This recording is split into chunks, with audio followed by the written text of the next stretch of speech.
अस्सलाम वालेकुम। तव्हां ॾिसी रहिया आहियो जामेट्री इन drawing and life skill channel. मुंहिंजो नालो अब्दुल सत्तार शेख आहे ऐं आउं हिकु टीचर आहियां। गुज़िरियल कुझु ॾींहंनि खां वठी कुझु शागिर्द ऐं उन्हनि जा पेरेंट्स मुख़्तलिफ़ ज़रियनि खां ॿ सवाल पुछी रहिया आहिनि। उन्हनि सवालनि जा जवाब उन्हनि खे त आउं ॾींदो रहियो आहियां, पर मूं सोचियो त हीउ हिकिड़ो जनरल मसइलो आहे, छो न आउं उन जे लाइ हिकु वीडियो तयारु करे हिन चैनल जे ज़रिए तव्हां ताईं तव्हांजे ॿिनि सवालनि जा जवाब आउं ॾियां। तव्हांजो हिकु सवाल इहो आहे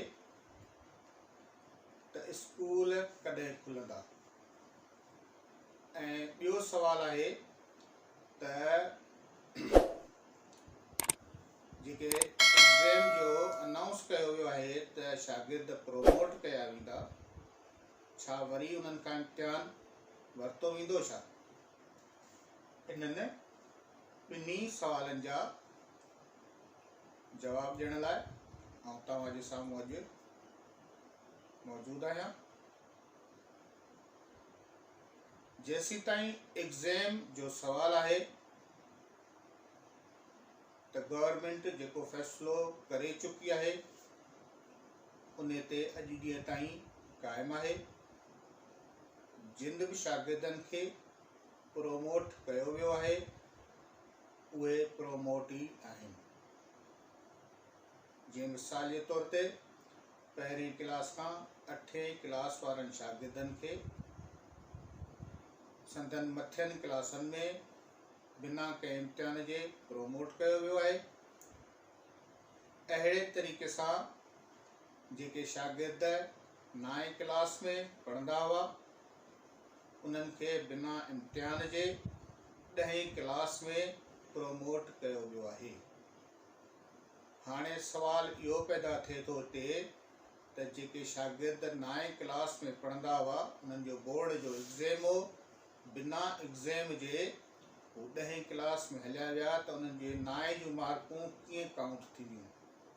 त उन जे लाइ गवर्नमेंट इहो उसूल रखियो आहे त 10वीं क्लास में जेको इम्तिहान वरितो वेंदो उन्हनि शागिर्दनि जो, उन इम्तिहान में जेके बि मार्कूं खणंदा 10वीं क्लास वारियूं, उन 10वीं क्लास जे मार्कुनि जे हिसाब सां उन्हनि खे 9वीं क्लास जूं मार्कूं ॾिनियूं वेंदियूं। अहिड़े तरीक़े सां जेके 10वीं क्लास में पढ़ंदा हुआ उन्हनि 10वीं क्लास जो इम्तिहान त न ॾिनो आहे, पर उन्हनि खे प्रोमोट करे 11वीं क्लास जे तरफ़ मोकिलियो वियो आहे। उन जे लाइ बि तरीक़ेकार इहो ई रखियो वियो आहे त 9 में जेके मार्कूं जिन खयूं आहिनि उन्हनि मार्कुनि जे हिसाब सां उन्हनि खे 10 दर्जे जूं मार्कूं ॾिनियूं वेंदियूं ऐं 3% उन्हनि खे इज़ाफ़ी मार्कूं पिणु ॾिनियूं वेंदियूं। अहिड़े तरीक़े सां जेकॾहिं कंहिंजो परसेंटेज 70% आहे त 3% जे इज़ाफ़े सां हुनजो 73 थी वेंदो, कंहिंजो 80% आहे त 3% जे इज़ाफ़े सां हुनजो 83 थी वेंदो। जेकॾहिं को शागिर्द इन्हनि मार्कुनि सां मुतमइन न आहे त गवर्नमेंट इहो ऑप्शन बि रखियो आहे, को शागिर्द सम्झे थो त आउं हिन खां वधीक मार्कूं खणी सघां थो जेकॾहिं आउं एग्ज़ाम ॾियां त उहो पंहिंजे मुतइल्का स्कूल या बोर्ड सां राब्ते में अची पंहिंजो फार्म भरे ऐं एग्ज़ाम जी तयारी करे ईंदड़ महीननि में उन्हनि खां इम्तिहान वरितो वेंदो। साॻी तरीक़ेकार 11 ऐं 12 क्लास लाइ बि रखियो वियो आहे। 11 क्लास में जेके शागिर्द मौजूदु हुआ उहे हाणे 12 क्लास में अची वेंदा प्रोमोट थी, ऐं उहे जॾहिं 12 दर्जे जो इम्तिहान ॾींदा त उन जे में जेतिरियूं मार्कूं खणंदा उन्हनि मार्कुनि जे हिसाब सां उन्हनि जूं 11हीं क्लास जूं मार्कूं काउंट कयूं वेंदियूं। को शागिर्द जेकॾहिं 9 दर्जे में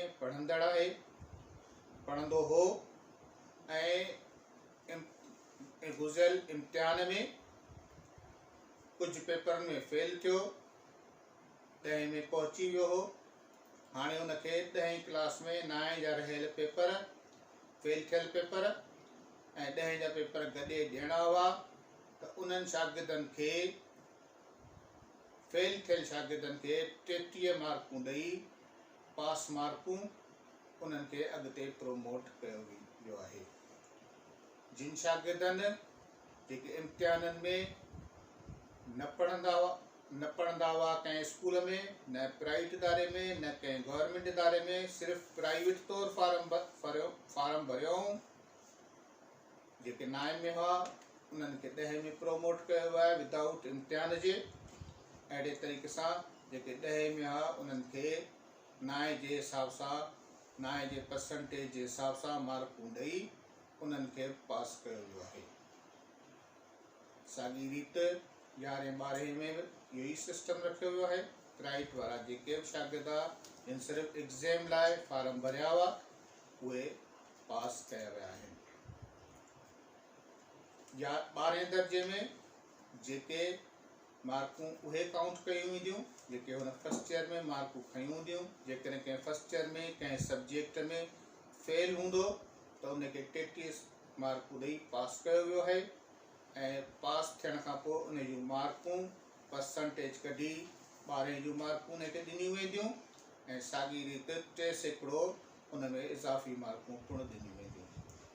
कुझु शागिर्दनि जा इहो सुवाल हो त असांखे ॿुधण में आयो आहे किन ज़रियनि खां त एग्ज़ाम ॿीहर वरिता वेंदा, त उन जे लाइ 26 जून ते वज़ीर तइलीम, वफ़ाक़ी वज़ीर तइलीम शफ़क़त महमूद क़ौमी असेंबली में हिकु तक़रीर कई आहे। उन तक़रीर में हुन इन शइ जी वज़ाहत पेश करे छॾी आहे त शागिर्दनि खे असां प्रोमोट करे छॾियो आहे ऐं उहे हाणे अॻियनि क्लासनि में वेंदा। अहिड़े तरीक़े सां तव्हांजो सुवाल जेको ॿियो आहे त स्कूल कॾहिं खोलिया वेंदा, उन जे लाइ वफ़ाक़ी वज़ीर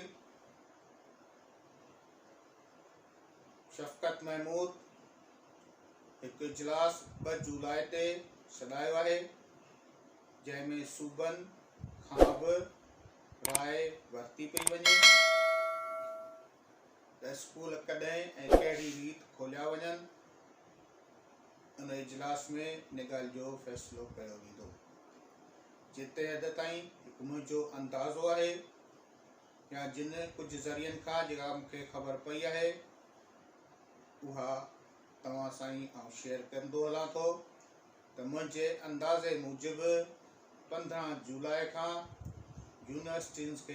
यूनिवर्सिटियूं जेके आहिनि उन्हनि खे ओपन कयो वेंदो।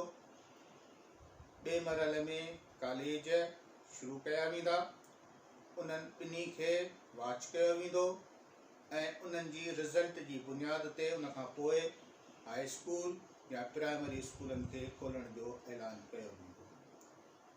मुंहिंजे अंदाज़े मुताबिक़ त 15 अगस्त खां पोइ इंशाअल्लाह बाक़ाइदे सभु स्कूल खुली वेंदा। जेकॾहिं कोरोना वायरस जी वबा घटिजणु शुरू थी वई त प्राइवेट स्कूल वारनि जो, जेके प्राइवेट स्कूल आहिनि उहे तमामु घणो ज़ोर भरे रहिया आहिनि त स्कूल खोलण जी असांखे इजाज़त ॾिनी वञे, पर गवर्नमेंट बार बार इहो ऐलान करे रही आहे त असांखे पंहिंजनि ॿारनि जी लाइफ वधीक अज़ीज़ आहे।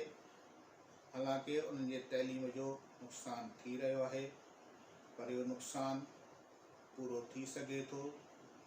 कुझु उस्तादनि खे वधीक महिनत करणी पवंदी, कुझु शागिर्दनि खे वधीक महिनत करणी पवंदी, नुक़सानु इहो पूरो थी वेंदो। पर जेकॾहिं ज़िंदगी कंहिं दाव ते लॻी वई, कंहिं को शागिर्द वबा जो शिकार थी वियो त असां उस्ताद या गवर्नमेंट इहो नथी चाहे त असांजा शागिर्द कंहिं मसइले जो शिकार थियनि। इंशाअल्लाह ताला तमामु जल्द स्कूल खुली वेंदा ऐं जेका बि पढ़ाई आहे मरहले वाइज़ बिल्कुलु शुरू थी वेंदी।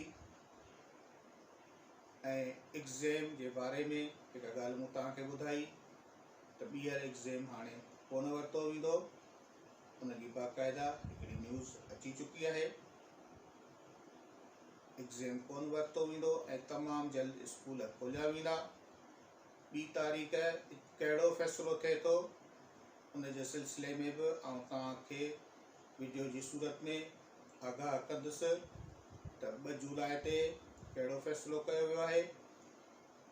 जीअं ई मूं वटि न्यूज़ पहुचंदी तीअं वीडियो ठाहे तव्हां ताईं हिन न्यूज़ जे ज़रिए मैसेज कंदुसि त गवर्नमेंट स्कूलनि खे हिन तरह खोलण जो फ़ैसिलो कयो आहे या हिन तारीख़ ते खोलण जो फ़ैसिलो कयो आहे। उन लाइ तव्हां सभिनी खे इहा गुज़ारिश आहे त जेकॾहिं तव्हां चाहियो था त असांखे स्कूलनि मुतलिक़ या ॿी का बि मालूमात फ़ौरन मिले त तव्हां मुंहिंजे चैनल जामेची इन ड्राइंग एंड लाइफ स्किल खे सब्सक्राइब कंदा त जीअं जेका वीडियो आउं अपलोड कयां तव्हां ताईं फ़ौरन पहुची वञे। इन सां गॾु मूंखे इजाज़त ॾींदा। अल्लाह हाफ़िज़।